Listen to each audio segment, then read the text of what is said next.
আমার বাসার পাশের গলিতেই আমার একটা কেকের ডেলিভারি ছিল। তো ডেলিভারি দিতে গিয়ে আপু আসতে লেট করতেছিল।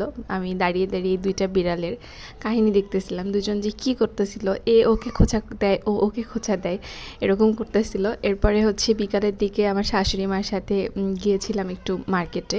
ছেলেদের কোনো কিছু কিনতে হলে আমি সবসময় কাজী মেনশনে যাই, কারণ কাজী মেনশনে রিজনেবল প্রাইসে অনেক ভালো ভালো প্রোডাক্ট পাওয়া যায়। অন্য অন্য মার্কেটে গেলে একটু দাম বেশি চায় আর দাম বেশিও নেয়।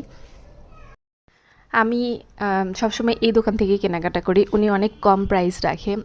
উনি যেই জিনিসের দাম ১,০০০ টাকা রাখে, আমি দেখছি বাহিরে সেই জিনিস প্রায় ১৫০০ থেকে ২,০০০ টাকার নিচে দিতেই চায় না। এরপর আমাদের কেনাকাটা শেষ করে রাস্তাতে হাঁটতেছিলাম, হঠাৎ করে দেখি ব্যাগের দোকান। এখানে সবগুলো ব্যাগ ছিল ১৫০ টাকার মধ্যে, যেটাই নেন না কেন। আর ব্যাগগুলো এত কিউট ছিল, ছোট ছোট ব্যাগ, মানে বাহিরে একটু আশেপাশে যাওয়ার জন্য এইসব ব্যাগ ক্যারি করতে ভালোই লাগে। এরপর হচ্ছে দেখলাম পাশেই একটা পানিপুরির দোকান। এটা আমি সিলেটে এই প্রথম দেখছি। আমি একটা ভিডিওতে ডিটেলসে দিব, এই ভিডিওতে আর ডিটেলসে বললাম না। একটা হচ্ছে পানিপুরি নিয়েই ভিডিও করব ইনশাল্লাহ। এই রাস্তার পাশে এই যে একটা জাঁকজমক একটা ব্যাপার, এটা দেখলেই আমার ঢাকার কথা মনে পড়ে। ঢাকাতেও এরকম নিউ মার্কেট, তারপর হচ্ছে আজিমপুরের দিকে সবসময় সন্ধ্যার পরে দুই পাশটা এরকম জাঁকজমক থাকে। আমরা হচ্ছে আরেকটু হেঁটে এসে দেখি আর একটা সেম ব্যাগের দোকান। তো মার একটা ব্যাগ পছন্দ হয়েছিল, আমরা ওই দোকানে পাই নাই, এই দোকানে এসে খুঁজতেছিলাম। এর মধ্যে মা আমাকে এই ছোটো ছোটো ব্যাগগুলো নিতে বলতেছিল এগুলো নেও, এগুলো তো অনেক সুন্দর। তা আমার ভাল লাগছে, কিন্তু নিতে ইচ্ছা করতেছিল না, যার কারণে আর কি নিই নাই।